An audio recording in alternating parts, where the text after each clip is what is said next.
నమస్తే welcome to D news ముందుగా headlines సంపద సృష్టి జరగకపోతే సంక్షేమ కార్యక్రమాలు చేపట్టలేమని సంపద సృష్టి పారిశ్రామికవేత్తల ద్వారానే సాధ్యమవుతుందని తెలిపిన సీఎం చంద్రబాబు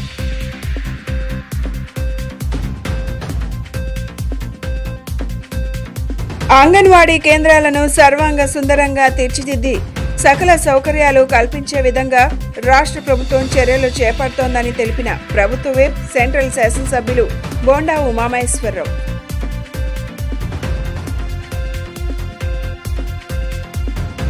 రాష్ట్రంలో దేవాదాయ శాఖ భూములను తమ బినామీల పరం చేసేందుకు కూటమి సర్కార్ కుట్ర చేస్తోందని మండిపడ్డ వైఎస్ఆర్సీపీ సీనియర్ నేత మాజీ ఎమ్మెల్యే మల్లాది విష్ణు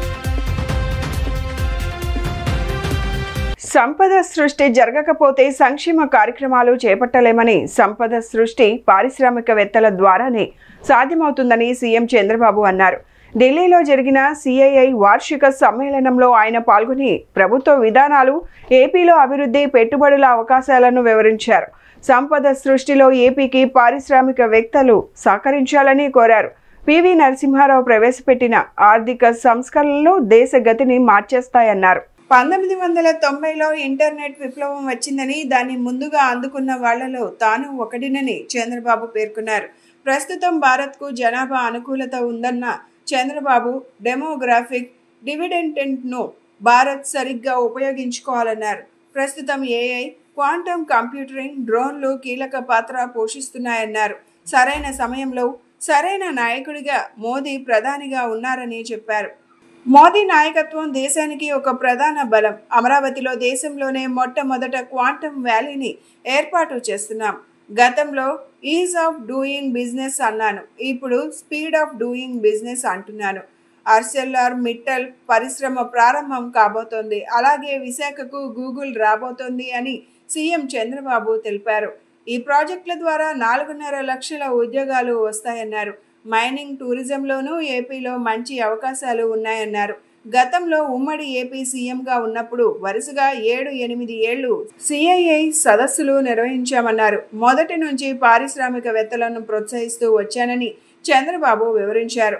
2047 విజన్గా 15% వృద్ధితో సాగాలనేదే లక్ష్యమని ఆయన పేర్కొన్నారు. క్వాంటమ్ వ్యాలీ, ఏఐ నినాదంతో ముందుకు సాగుతున్నామన్నారు. దేశంలో తొలిసారి క్వాంటమ్ కంప్యూటరింగ్ భారత్కు వస్తోందని తెలియజేశారు. ఈజ్ ఆఫ్ డూయింగ్ బిజినెస్ నుంచి స్పీడ్ ఆఫ్ డూయింగ్ బిజినెస్ కు మారామని చంద్రబాబు వివరించారు. 1991 we started economic reforms. At that time, compulsion and willingness, even I used to always appreciate P.V. Narasimha Rao. He initiated economic reforms. That is the beginning of change. Around mid-90s, internet revolution. First mover advantage by Indians. I am fortunate. I was the first mover in adopting information technology. That benefit we are getting today. Within 25 years' time, anywhere you go to in the world, any posh locality you can go, there are only Indians. Among Indians, 30% are Telugu community. That is my selfishness. Because I promoted in the beginning, now they are the biggest beneficiaries of technology. Third one, we are very fortunate. Demographic dividend as a windfall gain. You are watching everywhere, aging problem. Only the country which is having advantage, India, up to 2047, this will continue. And also, if you plan properly, India will do service to the global community another hundreds of years. That is where I used to say we are inspiring time. Another thing today, technology is totally matured. Anganwadi కేంద్రాలను సర్వాంగ సుందరంగా తీర్చిదిద్ది సకల సౌకర్యాలు కల్పించే విధంగా రాష్ట్ర ప్రభుత్వం చర్యలు చేపడుతోందని ప్రభుత్వ విప్ సెంట్రల్ శాసనసభ్యులు బోండా ఉమామహేశ్వరరావు అన్నారు. రానున్న కాలంలో అంగన్వాడీ కేంద్రాల ద్వారా గర్భిణీలు, బాలింతలకు, ప్రీ స్కూల్ పిల్లలకు మంచి బలవర్ధకమైన పోషకాహారాన్ని అందించేలా చర్యలు చేపడతామన్నారు. ఐసీడీఎస్ సిబ్బంది ద్వారా ఎప్పటికప్పుడు ఆరోగ్య పరిరక్షణ చర్యలను గర్భిణీలు, బాలింతలకు సూచించేలా చర్యలు చేపట్టడం జరుగుతుందని వివరించారు. కండ్రికలో సర్వాంగ సుందరంగా తయారు చేసిన అంగన్వాడీ కేంద్రాన్ని ప్రభుత్వ విప్ సెంట్రల్ శాసనసభ్యులు బోండా ఉమామహేశ్వరరావు ప్రారంభించారు. ఈ సందర్భంగా ఎమ్మెల్యే బోండా ఉమామహేశ్వరరావు మాట్లాడుతూ అంగన్వాడీ కేంద్రాల ద్వారా గర్భిణీలు, బాలింతలకే కాకుండా ప్రజలందరికీ ఉపయోగపడేలా మంచి కార్యక్రమాలు నిర్వహణ చేపట్టడం జరుగుతుంది అన్నారు. ఐసీడీఎస్ సిడిపిఓ డి జోష్న మాట్లాడుతూ కేర్ టు యాక్షన్ స్వచ్ఛంద సేవా సంస్థ సహకారంతో అంగన్వాడీ కేంద్రాన్ని నిర్మాణం చేసి తీర్చిదిద్దినట్లు చెప్పారు. ఈ కార్యక్రమానికి ఎమ్మెల్యే బోండా ఉమామహేశ్వరరావు హాజరు కావడం ఎంతో సంతోషంగా ఉందన్నారు. కేర్ టు యాక్షన్ సంస్థ డైరెక్టర్ పి వెంకటస్వామి మాట్లాడుతూ పేదలు అత్యధికంగా నివాసం ఉండే ప్రాంతాలలో తమ సంస్థ ద్వారా అనేక సేవా కార్యక్రమాలు చేపడుతున్నామని తెలిపారు. అంగన్వాడీ కేంద్రాల ద్వారా పేదలకు సేవ చేయాలనే సంకల్పంతో అంగన్వాడీ కేంద్రాలను సర్వాంగ సుందరంగా తయారు చేసి సకల సదుపాయాలను ప్రభుత్వ సహకారంతో కల్పిస్తున్నట్లు వివరించారు. ఈ కార్యక్రమంలో ఐసీడీఎస్ సూపర్వైజర్లు నాగమణి, విజయ తదితరులు పాల్గొన్నారు.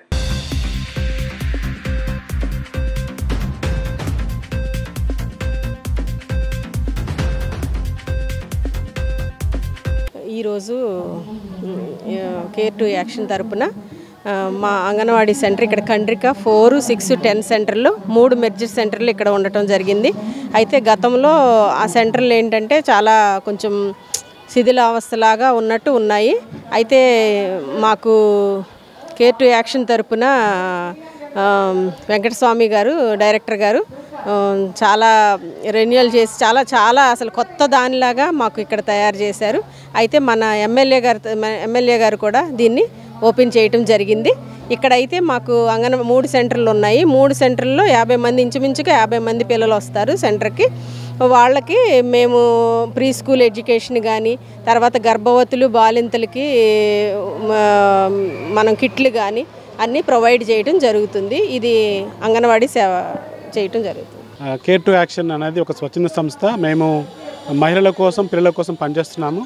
మరి ముఖ్యంగా ఈ యొక్క కృష్ణా, ఎన్టీఆర్ జిల్లాల్లో మేము పనిచేస్తున్నాము. ఎవరైతే అణగారిన వాళ్ళు ఉంటారో, అంటే మహిళలు విధవరాలుగా ఉన్న వాళ్ళకి మేము వాళ్ళకి జీవనోపాధులు కల్పించి వాళ్ళ యొక్క జీవితాలను వాళ్ళు నిలబెట్టుకునే విధంగా చేస్తున్నాము. అదేవిధంగా పిల్లలకి 0 to 18 years వరకు వాళ్ళందరూ కూడా వారు మంచి చదువుని, మంచి పౌష్టికాహారం ఉన్నట్లయితే వాళ్ళు ఆరోగ్యకరంగా ఉంటారు. అలాంటి వాళ్ళు దేశానికి ఉపయోగపడతారు. లేదంటే దేశానికి వాళ్ళ చదువు కానీ, వాళ్ళ విజ్ఞానం కానీ పెరుగుతుందని చెప్పేసి మా యొక్క ఉద్దేశం.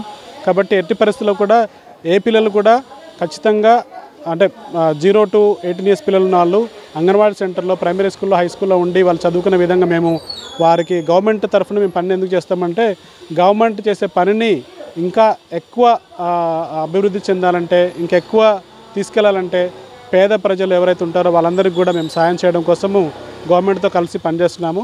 వారికి సరిపడా అంటే వాళ్ళు చేస్తున్న చాలా గొప్ప పని చేస్తున్నారు. దానికి ఏదైతే గ్యాప్స్ ఉంటాయో వాటిని మేము ఫిలప్ చేస్తూ ఆ యొక్క పిల్లలందరికీ కూడా మంచి విద్యని అందించే విధంగా మేము చూస్తున్నాము. దానిలో భాగంగానే ఇప్పుడు ఇక్కడ రెనోవేషన్స్ అన్ని చేయడం జరిగింది. రాష్ట్రంలో దేవాదాయ శాఖ భూములను తమ బినామీల పరం చేసేందుకు కూటమి సర్కార్ కుట్ర చేస్తోందని వైఎస్ఆర్సీపీ సీనియర్ నేత, మాజీ ఎమ్మెల్యే మల్లాది విష్ణు మండిపడ్డారు. తాడేపల్లిలోని ఆ పార్టీ కేంద్ర కార్యాలయంలో మీడియాతో మాట్లాడుతూ లీజుల ముసుగులో తమకు కావాల్సిన వారికి కారు చౌకగా దేవాలయ భూములను అడ్డదోవలో దారాదత్తం చేసేందుకే ప్రభుత్వం ఆగమేఘాల మీద జీవో నంబర్ 139ని జారీ చేసిందని ఆగ్రహం వ్యక్తం చేశారు. ఆలయ భూముల లీజులకు సంబంధించి న్యాయస్థానాలు నిర్దేశించిన మార్గదర్శకాలను కూడా ఉల్లంఘిస్తూ కూటమి సర్కార్ తీసుకున్న నిర్ణయాలను తక్షణమే ఉపసంహరించుకోవాలని డిమాండ్ చేశారు. వాళ్ళకి వారికి కావాల్సినటువంటి వాళ్ళకి ఏ విధంగా దారాదత్తం చేస్తుందో కారు చౌకగా లాలూ గ్రూప్ కానీ వర్షా కంపెనీకి కానీ ఒకటి కాదు నిన్న కూడా జీవోలు ఇవ్వడం జరిగింది. దేవాదాయ శాఖకు సంబంధించి భూముల మీద ఇప్పుడు పడ్డారు, దృష్టి పెట్టారు. నోరు లేదని చెప్పని, దేవుడు మాట్లాడలేడని ఈ దేవాదాయ శాఖలో ఉన్నటువంటి 4,67 ఏకర్స్ లక్షల ఎకరాల భూమి ఆంధ్రప్రదేశ్లో ఉన్నటువంటి దేవాదాయ ధర్మాదాయ శాఖలో ఉన్నటువంటి భూమి. గతంలో మన పెద్దవాళ్ళందరూ ఏం చేసేవాళ్ళంటే వారికి ఉన్నటువంటి భూమిని ఆ దగ్గరలో ఉన్నటువంటి దేవాలయానికి ఇచ్చి దాతలు ఒక మంచి లక్ష్యంతో ఆశయంతో దాని మీద వచ్చినటువంటి గ్రాసంతో డబ్బులతో స్వామివారికి నైవేద్యం పెట్టాలని, ఆ గుళ్ళల్లో అన్నదానం చేయాలని, ఆ ప్రాంతంలో దేవుడికి ఎప్పుడూ కూడా ఎటువంటి లోటు లోపం రాకుండా చూడాలని ఒక మంచి సదుద్దేశంతో ఒక లక్ష్యంతో మన పెద్దవాళ్ళందరూ కూడా పనిచేసినటువంటి పరిస్థితి చూసాం.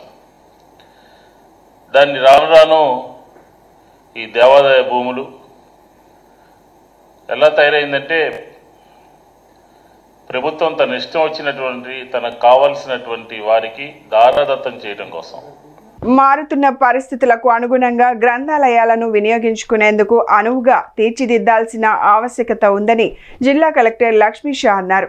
పుస్తక పఠనం ద్వారా విద్యార్థుల్లో అంతర్లీనంగా ఉన్న శక్తి సామర్థ్యాలు మరింత బలోపేతం అవుతాయని ఆయన అభిప్రాయపడ్డారు. ఆ దిశగా బుక్ ఫెస్టివల్ సొసైటీ చేస్తున్న కృషిని ఆయన అభినందించారు.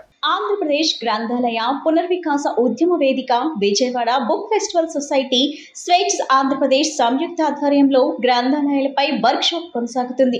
ఇందులో భాగంగా ఏర్పాటైన సభల్లో జిల్లా కలెక్టర్ లక్ష్మీ షా పాల్గొని ప్రసంగించారు. ప్రస్తుత యాంత్రిక జీవనంలో గ్రంథాలయాల మనుగడ ప్రశ్నార్థకమవుతున్న తరుణంలో ఈ తరహా వర్క్ షాప్లు ఎంతో ఉపకరిస్తాయన్నారు. గ్రంథాలయాల ఆవశ్యకతను విద్యార్థులు వారి తల్లిదండ్రులు గుర్తించే విధంగా చర్యలు చేపట్టాల్సిన అవసరం ఉందన్నారు. వర్క్ షాప్ నిర్వాహకుల్లో ఒకరైన ఆంధ్ర అకాడమీ ప్రతినిధి గోల నారాయణరావు మాట్లాడుతూ గ్రంథాలయాలు నిర్లక్ష్యానికి గురవుతున్నాయని అభిప్రాయపడ్డారు. గ్రంథాలయాన్ని మాట్లాడని మహావక్తగా అభివర్ణిస్తుంటారని అన్నారు. పుస్తకాలను అందించే గ్రంథాలయాల వ్యవస్థను కాపాడుకోవాల్సిన ఆవశ్యకత ఉందన్నారు. లేని పక్షంలో భవిష్యత్తులో విజ్ఞాన భాండాగారాలు కనుమరుగయ్యే ప్రమాదం ఉందన్నారు. ఈ వర్క్ షాప్ లో విద్యార్థులు తల్లిదండ్రులు ఎంతో ఉత్సాహంగా పాల్గొనడం అభినందనీయమన్నారు. ఈ కార్యక్రమంలో విజయవాడ బుక్ ఫెస్టివల్ సొసైటీ ప్రతినిధులు, పుస్తక ప్రేమికులు పాల్గొన్నారు.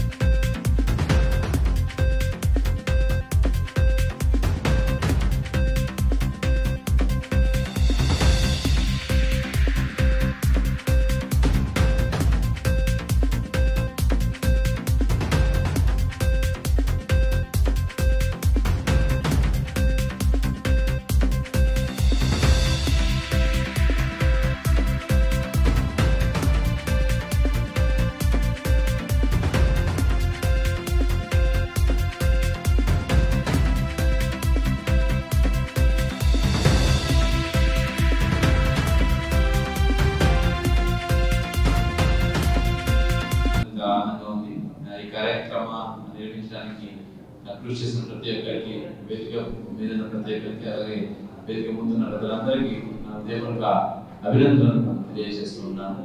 ఇప్పుడు సమ్మర్ క్యాంప్ అంటేనే ఇప్పుడే పెద్దలు చెప్పినట్టుగా ఆటలు పాటలు కాకుండా ఒక నాలెడ్జ్ బేస్ చేసుకుంటూ ఇక్కడ ముందుకు తీసుకెళ్ళడం చాలా ఆశ్చర్యదాయకం. ఇప్పుడు చూస్తే సోదరుగా ఎక్కువ ఈ టెక్నాలజీ ఏంటి లేదా మొబైల్ ఏంటి వచ్చేసి పిల్లలకి ఆ ఫోకస్ లేకుండా నాలెడ్జ్ కొంచెం మిస్ అవుతా ఉంది. నేపథ్యంలో ఇటువంటి సమ్మర్ క్యాంప్స్ పెడితే పిల్లలకి ఆ నాలెడ్జ్ కంటిన్యూటీకి చాలా బాగుంటుంది. కొత్త నేర్చుకోవడం, క్రియేటివిటీ చాలా దోహదపడుతుంది. నేను కృషి చేస్తున్నాను జనవిజ్ఞాన సంస్థ, అలాగే వాళ్ళ సభ్యుల అందరికీ నేను హృదయపూర్వక ధన్యవాదాలు తెలియజేసుకుంటున్నాను.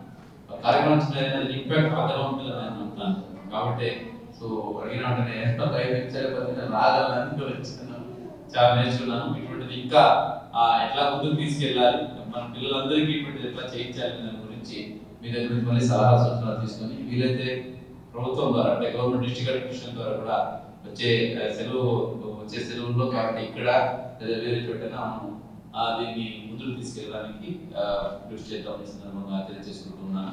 లైబ్రరీ ముఖ్యంగా వస్తున్నట్టు నారాయణ గారికి కొత్త నాకు అంటే కృషి చేశారు. బడి గుడి రెండు కలిపితే లైబ్రరీ, దేవాలయము విద్యాలయం రెండు కలిపితే గ్రంథాలయం అని చెప్పారు. That's very good presentation. తెలుగులో కూడా చేశారు, ఇంగ్లీష్ కూడా చేశారు. మీకు ఏం కావాలంటే మీరు మాట్లాడినట్టు నాకు తెలుగే బాగుంటుందని తెలుగు తీసుకున్నాను. సో ఆయన మాట్లాడి తెలుగు వింటుంటే తెలుగు అంతా మంచిగా ఉంటుంది అనిపిస్తుంది. Thank you. రైటర్స్ ముఖ్యంగా చాలా మంది పబ్లిషర్స్ ఇక్కడ ఉన్నారు, రైటర్స్ ఇక్కడ ఉన్నారు. ఎంతో ప్యాషన్ తో మీరు పెట్టిన సమాజం ఇది. తాను కూడా చార్టెడ్ అకౌంటెంట్ కావాలనుకొని ఆర్టికల్స్ కూడా చేశానని, చివరకు పొలిటీషియన్ అయ్యానని మంత్రి నాదెండ్ల మనోహర్ అన్నారు. P4లో ప్రజలను కూడా భాగస్వామ్యం చేయడానికి కారణం వారు కూడా ఈ దేశాభివృద్ధిలో తమ వంతు ప్రయత్నం చేస్తుండడమే అని మంత్రి పేర్కొన్నారు. ICAI జాతీయ విద్యార్థుల సదస్సు ప్రారంభోత్సవ కార్యక్రమంలో మంత్రి నాదెండ్ల మనోహర్ పాల్గొని ప్రసంగించారు. కొన్ని లెక్కలకు సంబంధించి 6 సంవత్సరాల తరువాత ఆడిటింగ్ చేయటం ఆశ్చర్యాన్ని కలిగిస్తుందన్నారు. ప్రభుత్వ లెక్కలు ఇంకా ఆలస్యం కావటం మంచిది కాదని అభిప్రాయపడ్డారు. భారతదేశంలో ఏ రాజకీయ నాయకుడైనా చార్టెడ్ అకౌంట్ లేదా లాయర్ సహాయం తప్పనిసరి అన్నారు. వ్యవసాయాధారిత దేశం టెక్నాలజీ ఆధారిత ఆర్థిక వ్యవస్థగా మారుతుందన్నారు. కొనుగోలు శక్తిలో మన దేశం జపాన్ దాటేసిందని చెప్పుకొచ్చారు. రాష్ట్రానికి త్వరలో అంతర్జాతీయ కంపెనీలు గ్లోబల్ చైన్లు రాబోతున్నాయన్నారు. వాటికి మీ అవసరం ఉంది. ఈ ఏడాది చివరకు భారతదేశం $4 ట్రిలియన్ ఎకానమీగా మారుతుందని తెలిపారు.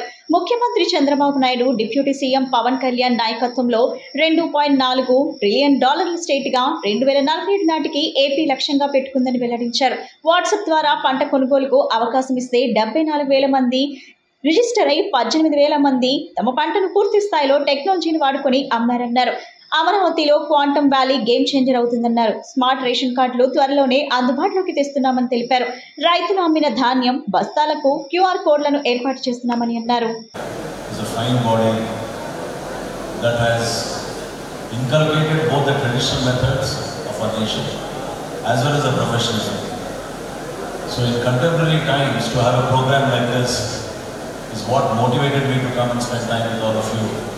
Because it's not easy to organize a program of this scale. So I'd like to thank Mopan Subarao Garu, K. Narayan Garu, who is the chair of the Vijayawada branch, Manish Jain ji, Tirupati Garu, senior chartered accountant, Venala Garu, who just spoke and inspired all of you to speak and show your talent in the coming days. And Vinita Garu, very interesting to see young people come on stage and speak like that. That's what we need in India. And of course,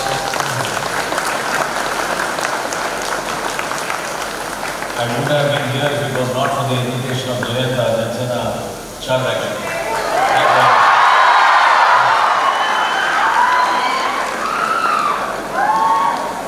So, 2 years ago, Hyderabad lo jarige కార్యక్రమానికి పవన్ కళ్యాణ్ గారిని ఆహ్వానించినప్పుడు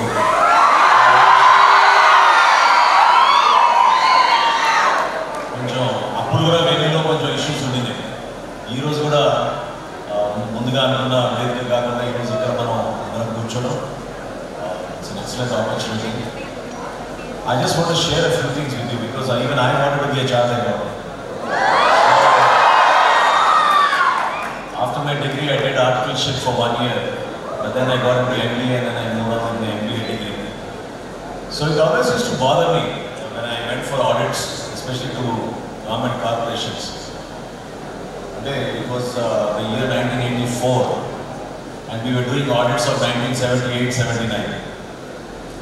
And 6 సంవత్సరాల తర్వాత మన audits చేయడం అనేది that was very surprising to me. ఇంద్రకీలాద్రిపై కార్యనిర్వహణాధికారి VK సీనా నాయక్ శుక్రవారం వివిధ విభాగాలను పరిశీలించారు. ఇందులో భాగంగా దేవస్థానం నందు కొండ క్రింద పైన జరుగుతున్న అభివృద్ధి పనులను క్షేత్రస్థాయిలో పరిశీలించి ఇంజనీరింగ్ అధికారులతో సదరు పనుల స్థితి గురించి చర్చించి పనులు నాణ్యతతో ఉండేలాగా చూస్తూ త్వరితగతిన పూర్తి చేసి భక్తులకు అందుబాటులోకి తీసుకురావాలన్నారు. శుక్రవారం భక్తుల రద్దీ దృష్ట్యా పలు ప్రదేశాలలో ఏర్పాట్లను, టాయిలెట్లు, త్రాగునీటి కుళాయిలు తదితరులను ఆకస్మికంగా క్షేత్రస్థాయిలో పరిశీలించి శానిటేషన్ మరియు త్రాగునీటి వసతులను త్వరగా మెరుగుపరచడానికి సిబ్బందిని ఆదేశించారు. ఈ కార్యక్రమంలో దేవస్థానం ఎగ్జిక్యూటివ్ ఇంజనీర్ శ్రీ కోటేశ్వరరావు తదితరులు పాల్గొన్నారు.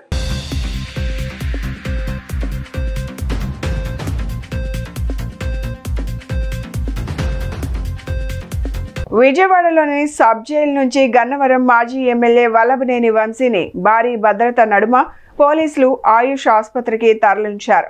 దీంతో జైలు వద్దకు గన్నవరం నుంచి వైసీపీ నాయకులు, కార్యకర్తలు తరలివచ్చారు. ప్రస్తుతం ఆయుష్ హాస్పిటల్లో వైద్యులు వంశీకి చికిత్స అందిస్తున్నారు.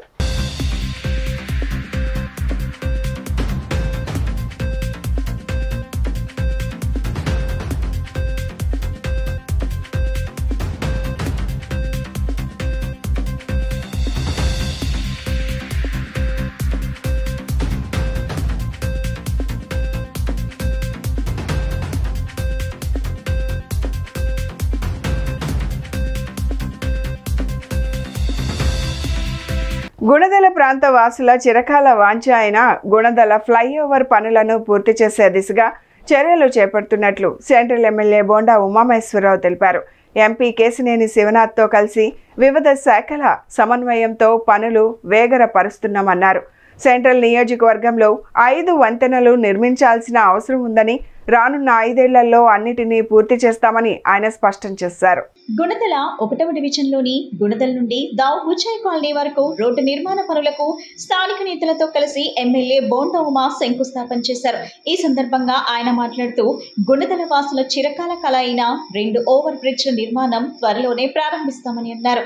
తాను 2014 నుంచి 2019 వరకు ఎమ్మెల్యేగా ఉన్న సమయంలో ఈ ఫ్లైఓవర్ పనులు ప్రారంభమయ్యాయని, కానీ తరువాత ప్రభుత్వాలు పట్టించుకోలేదని ఆరోపించారు. ప్రస్తుతం కూటమి ప్రభుత్వం ఏర్పడిన తరువాత ఈ పనులు మళ్లీ వేగవంతం అయ్యాయన్నారు. ఇప్పటికే అన్ని శాఖల అధికారులతో సమన్వయం చేసుకుంటూ ముందుకు వెళ్తున్నట్లు చెప్పారు. ఈ ఫ్లైఓవర్ నిర్మాణం పూర్తయితే ఈ ప్రాంత అభివృద్ధికి తోడ్పడుతుందన్నారు.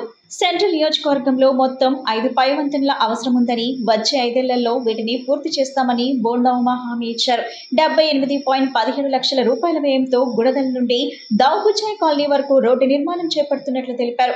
మౌలిక వసతుల కల్పనకు కృషి చేస్తున్నామని, సెంట్రల్ నియోజకవర్గ అభివృద్ధికి కోసం అవసరమైతే ఢిల్లీ వరకు వెళ్లేందుకు సిద్ధమని చెప్పారు. ఈ కార్యక్రమంలో division president Kommineni Suresh, incharge Pinnamneni Nani, రాష్ట్ర తెలుగు యువత మీడియా కోఆర్డినేటర్ పరుచూరి శివభార్గవ్, తెలుగు యువత నాయకులు గౌతమ్, సాయిరాం, తెలుగు మహిళా నాయకులు సత్య, దివ్య, మురళీదేవి, రమాదేవి, జనసేన డివిజన్ ఇన్ఛార్జ్ సత్య, ఆది తదితరులు పాల్గొన్నారు. గుణదల 1వ డివిజన్లో ఈ ప్రాంత వాసుల చిరకాల వాంఛ కళ అయినటువంటి 2 రైల్ ఓవర్ బ్రిడ్జ్లు, ఫ్లైఓవర్లు, ఒకటి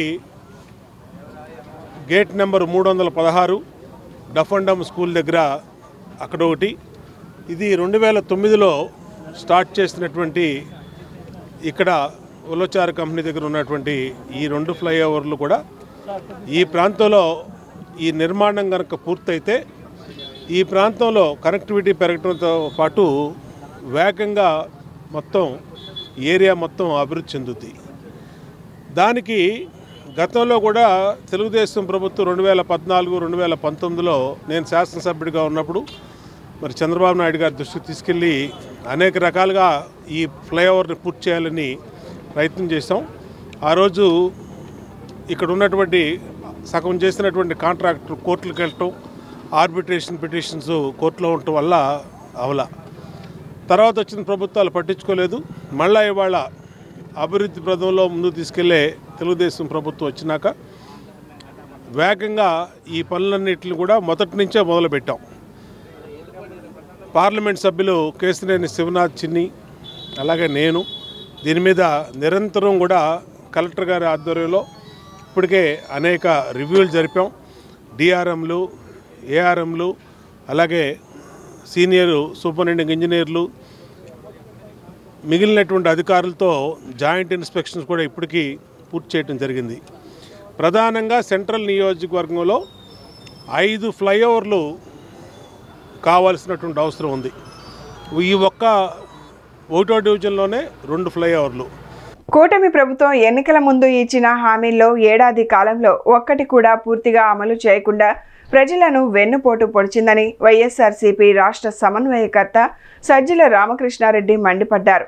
ఈ వంచనను ప్రశ్నిస్తూ వైఎస్ఆర్సీపీ తలపెట్టిన వెన్నుపోటు దినం నిరసనలతో ముఖ్యమంత్రి చంద్రబాబు కళ్లు తెరిపిస్తామని అన్నారు.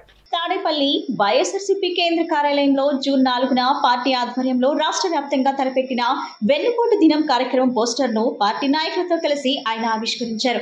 ఈ సందర్భంగా ఆయన మాట్లాడుతూ మోసపూరిత వాగ్దానాలతో ప్రజలను మభ్యపెట్టి అధికారంలోకి వచ్చిన చంద్రబాబు ఏ ఒక్కరోజు కూడా ప్రజల గురించి ఆలోచన చేయని ఒక దుర్మార్గమైన పాలనను దేశంలోనే మొదటిసారిగా చూస్తున్నామని అన్నారు. రాష్ట్రంలో చంద్రబాబు నేతృత్వంలో కూటమి ప్రభుత్వం ఏడాది పాలనలో ప్రజలకు తమ నిరంకుశ అరాచక విధానాలను పరిచయం చేసింది. కూటమి పార్టీలు మోసపూరిత వాగ్దానాలతో ప్రజలను మా భ్రమల్లో పెట్టి అధికారంలోకి వచ్చి జూన్ 4వ తేదీకి ఏడాది అవుతుంది. ఒక్క ఎన్నికల హామీని కూడా పూర్తిగా అమలు చేయకుండా అడ్డంగా ప్రజలను మోసం చేయటం చరిత్రలో ఎప్పుడు జరిగి ఉండదు. దాన్ని ప్రశ్నించకుండా రాష్ట్రంలో ప్రభుత్వమే భయోత్పాన్ని సృష్టించిన చరిత్ర కూడా ఎప్పుడు ఎవరు చూసి ఉండరన్నారు. అధికారంలోకి వచ్చిన తొలి రోజు నుంచే ఇచ్చిన హామీల అమలుకు శ్రీకారం చుడుతూ ఏడాదిలోనే 99% అమలు చేసిన ఘనత వైఎస్ జగన్దేనని, అలాగే విప్లవాత్మక వ్యవస్థను సృష్టించి ఆచరణలోకి తీసుకువచ్చి ప్రజల వద్దకే సుపరిపాలన తీసుకువెళ్లి అందించి చరిత్ర సృష్టించారన్నారు. రాష్ట్రంలో చంద్రబాబు నాయుడు గారి ఆధ్వర్యంలో, ఆయన నేతృత్వంలో కూటమి పేరుతో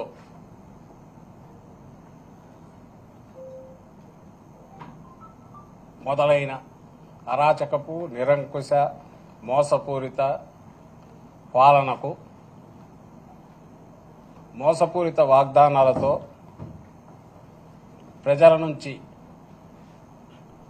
ప్రజలను భ్రమలో పెట్టి ఆయన తీసుకున్న ఆ తీర్పుకు ఈరోజు జూన్ 4కు ఏడాది అవుతుంది. ఈ ఏడాది బహుశా ఇంత అరాచక పాలన కానీ ఒక్కటంటే ఒక్క హామీ కూడా పూర్తిగా అమలు చేయకుండా అడ్డంగా ప్రజలను మోసం చేయడం కానీ బహుశా చరిత్రలో ఎప్పుడూ జరిగి ఉండదు. దాన్ని ప్రశ్నించకుండా, గొంతు అనేది లేవకుండా భయోత్పాతం క్రియేట్ చేసిన స్టేట్ అంటే రాజ్యం, స్టేట్ ప్రభుత్వమే భయోత్పాతం క్రియేట్ చేసిన చరిత్ర కూడా బహుశా ఎక్కడా ఉండదు. అది ఏడాదిలోనే, ఒక్క ఏడాది కాదు, వచ్చిన రోజు నుంచే బహుశా దేశ చరిత్రలోనే కాదు ప్రపంచ చరిత్రలో కూడా అరుదుగా ఇచ్చిన హామీలన్నీ దాదాపు 99% దాకా 98% దాకా తొలి ఏడాదిలో పూర్తి చేసిన ఘనత జగన్మోహన్ రెడ్డి గారిదైతే, అలాగే వినూత్నమైన విప్లవాత్మకమైన వ్యవస్థలను సృష్టించి ఆచరణలోకి తీసుకొచ్చి తద్వారా రాష్ట్రానికి, ప్రజలకు ఎప్పుడు ఏ పాలనలో కూడా 5 ఏళ్లలో ప్రజలు ఇచ్చిన మ్యాండేట్ ఏదైతే ఉందో ఆ పాలనలో చేయని విధంగా, ఎక్కడా జరగని విధంగా జగన్మోహన్ రెడ్డి గారు మేలు చేస్తే, గత బుడమేరు వరదకు గండ్లు పడిన ప్రాంతాలలో సీసీ వాల్ నిర్మాణ పనులను ఇరిగేషన్ ఉన్నతాధికారులతో కలిసి మంత్రి నిమ్మల రామానాయుడు పరిశీలించారు. అత్యవసరంగా పూడ్చిన 3 గండ్లు కలుపుతూ 23 కోట్లతో సీసీ వాల్ నిర్మాణానికి విడుదల చేశామని చెప్పారు. సీజన్ మొదలయ్యేలోగా నిర్మాణ పనులు పూర్తి చేయాలని ఇప్పటికే పలుమార్లు కాంట్రాక్ట్ ఏజెన్సీను, అధికారులను ఆదేశించారు మంత్రి నిమ్మల రామానాయుడు.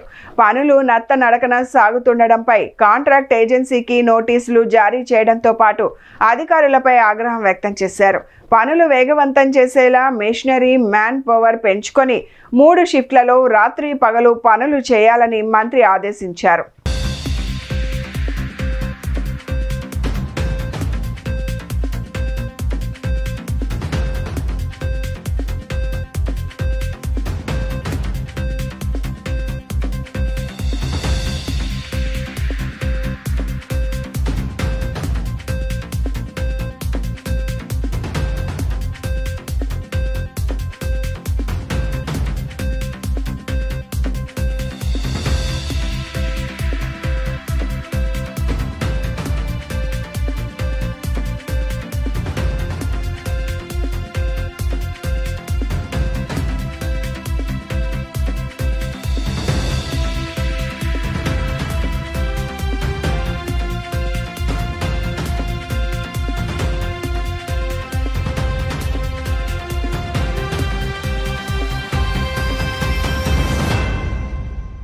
బుడమేరు డైవర్షన్ ఛానల్కి సంబంధించి లెఫ్ట్ బండ మీద ఆ రోజు ఏదైతే 3 గంటలు పడి ఈ యొక్క విజయవాడ పట్టణాన్ని వరద ఏదైతే ముంచేసిందో ఆ రోజు మరి పెద్ద ఎత్తున రాత్రి పగలు ఈ యొక్క 3 గంటలను పూడ్చినటువంటి పరిస్థితి మీ అందరికీ తెలుసు.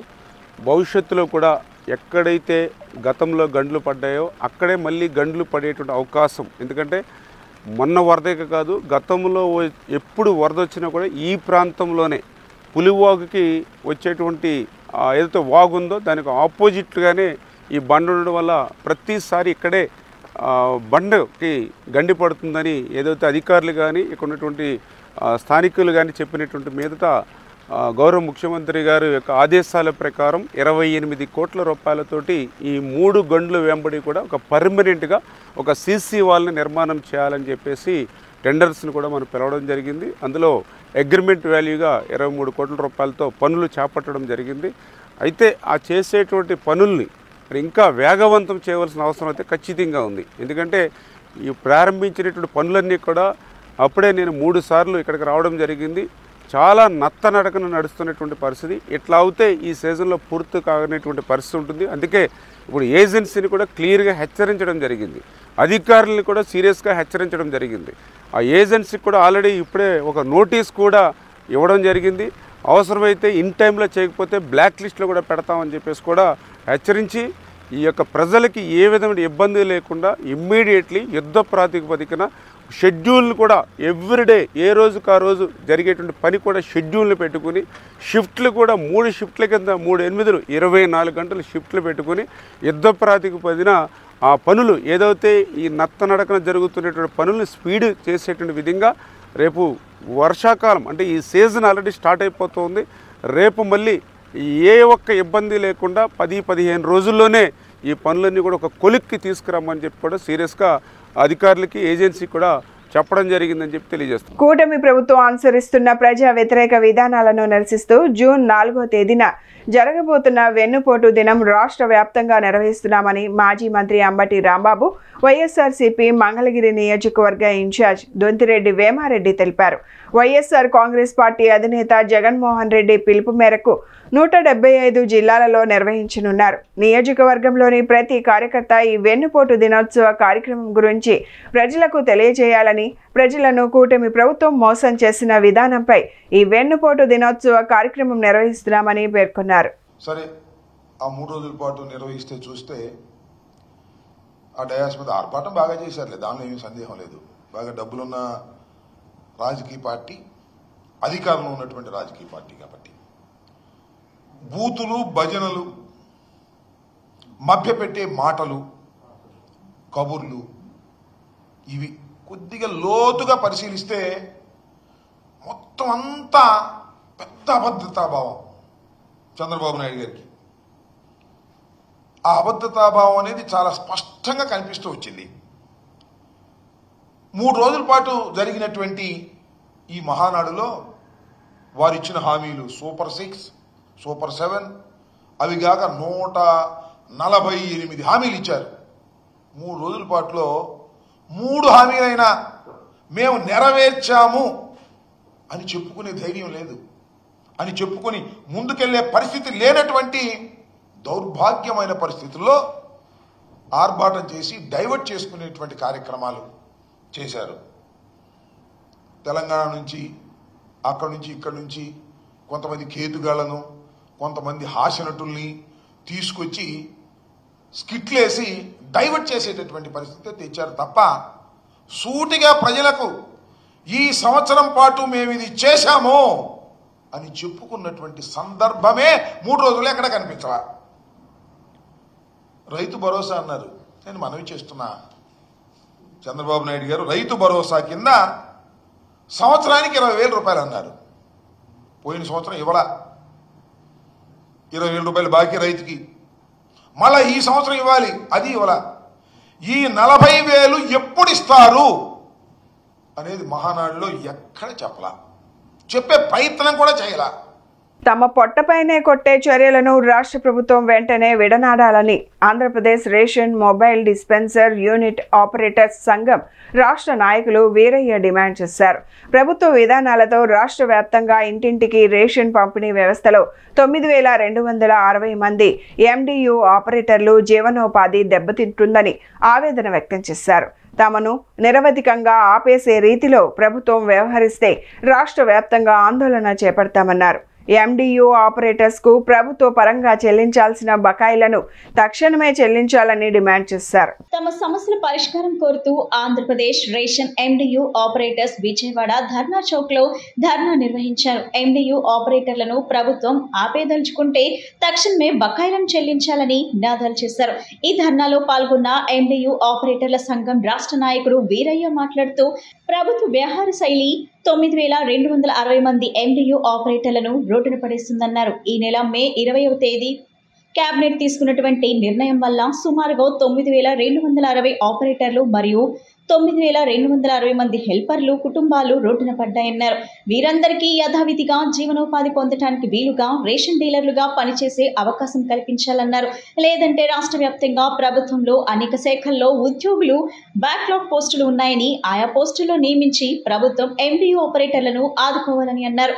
వాటి పరంగా ఎన్నో ఉద్యోగ గౌరవ ముఖ్యమంత్రి వర్యులు ఈ విషయాన్ని దృష్టిలో ఉంచుకొని 9,260 మంది ఎండియు ఆపరేటర్ల కుటుంబాలకు ఉపాధి చూపించవలసిందిగా కోరుతున్నామన్నారు. ఈ వ్యవస్థ ఎంతో మంది పేద ప్రజలకు, వికలాంగులకు, వృద్ధులకు, అలాగే గతంలో సంభవించిన వైజాగ్, తూర్పుగోదావరి, పశ్చిమ గోదావరి, విజయవాడ వరదల్లో అనేక సహాయ సహకారాలు, సేవలను రాష్ట్రంలోని ప్రజలకు, ప్రభుత్వానికి అందించడం జరిగింది. పై అంశాలన్నింటినీ కూడా దృష్టిలో ఉంచుకొని ఈ ఎండియు ఆపరేటర్లకు ఉపాధి కల్పించవలసిందిగా కోరుతున్నామన్నారు. మరి రాష్ట్ర వ్యాప్తంగా పత్రికల్లో కానీ టీవీ ఛానల్స్లో కానీ రాష్ట్ర ప్రజలంతా కూడా చూస్తూ ఉన్నారు. ఈ నెల 20వ తారీఖున రాష్ట్ర పౌర సరఫరాల శాఖ మినిస్టర్ గారు నాదెండ్ల మనోహర్ గారు క్యాబినెట్లో ఒక కీలకమైన అంశంగా ఈ డోర్ డెలివరీ రేషన్ వెహికల్ని తొలగిస్తున్నామని చెప్పడం జరిగింది. అయితే రాష్ట్ర వ్యాప్తంగా 9,250 మంది కుటుంబాలు ఆధారపడుతూ హెల్పర్స్తో కలిపి 18,500 కుటుంబాలు జీవనోపాధి పొందుతూ ఉన్నాం. గత ప్రభుత్వం 4.5 సంవత్సరాలు రేషన్ డీలర్లను కేవలం స్టాటిస్టులుగా చేసుకుని కూర్చోబెట్టి వాళ్ళకి రావాల్సినటువంటి కమిషన్లు ఇస్తూ గత ప్రభుత్వం 4.5 సంవత్సరాలు వీళ్ళని పోషించింది. మరి ఇప్పుడు ఉన్నటువంటి ప్రభుత్వం ఇప్పటికి దాదాపు సంవత్సర కాలం పూర్తవుతుంది. అయితే ఈ సంవత్సర కాలంలో ఎండి ఆపరేటర్ల వల్ల అధిక భారం ప్రభుత్వం మీద పడుతుంది అంటుంది.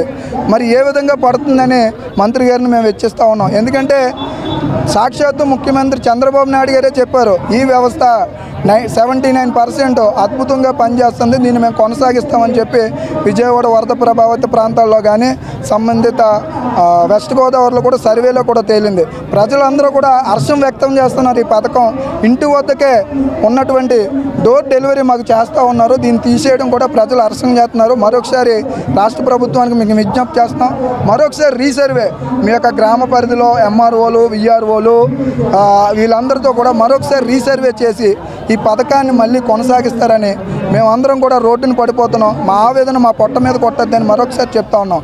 అదేవిధంగా మేము చెప్పేది ఏంటంటే రాష్ట్ర వ్యాప్తంగా మాకు కొన్ని బకాయిలు ఐసీడీఎస్, ఎండిఎం కానీ 90% సబ్సిడీ అని చెప్పి మాకు 10% ఇచ్చి 40% లబ్ధిదారులతో కట్టిస్తుంది.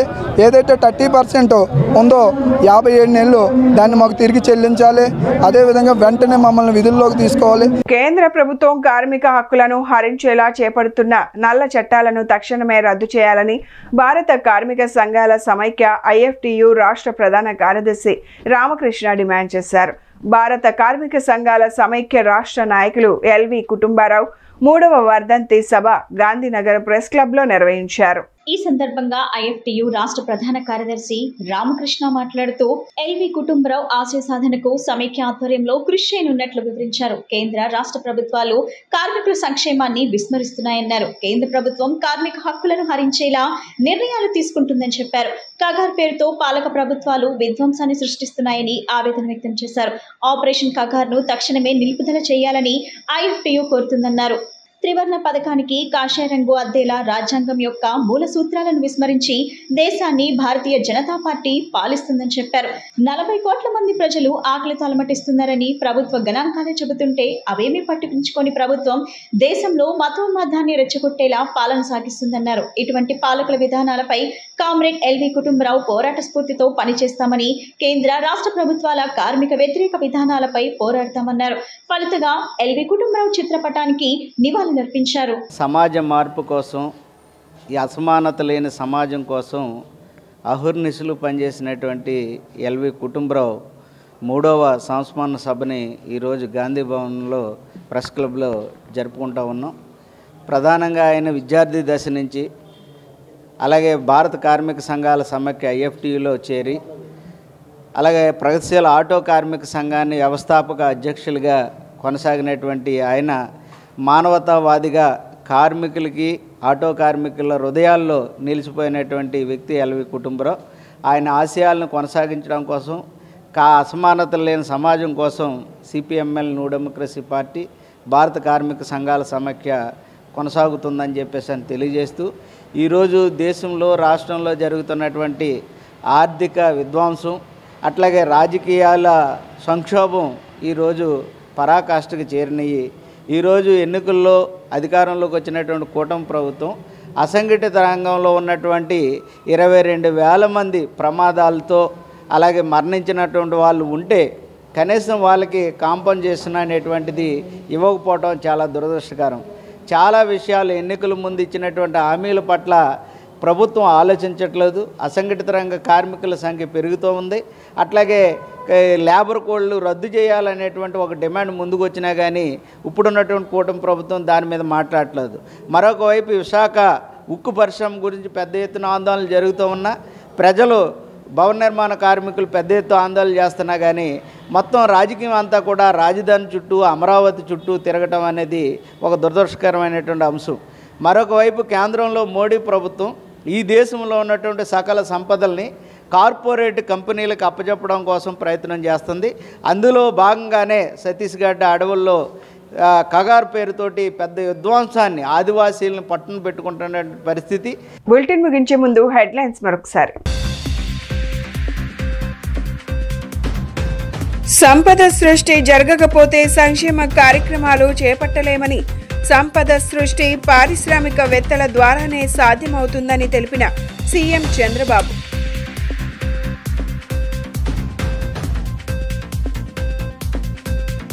అంగన్వాడీ కేంద్రాలను సర్వాంగ సుందరంగా తీర్చిదిద్ది సకల సౌకర్యాలు కల్పించే విధంగా రాష్ట్ర ప్రభుత్వం చర్యలు చేపడుతోందని తెలిపిన ప్రభుత్వ విప్ సెంట్రల్ శాసనసభ్యులు బోండా ఉమామహేశ్వరరావు.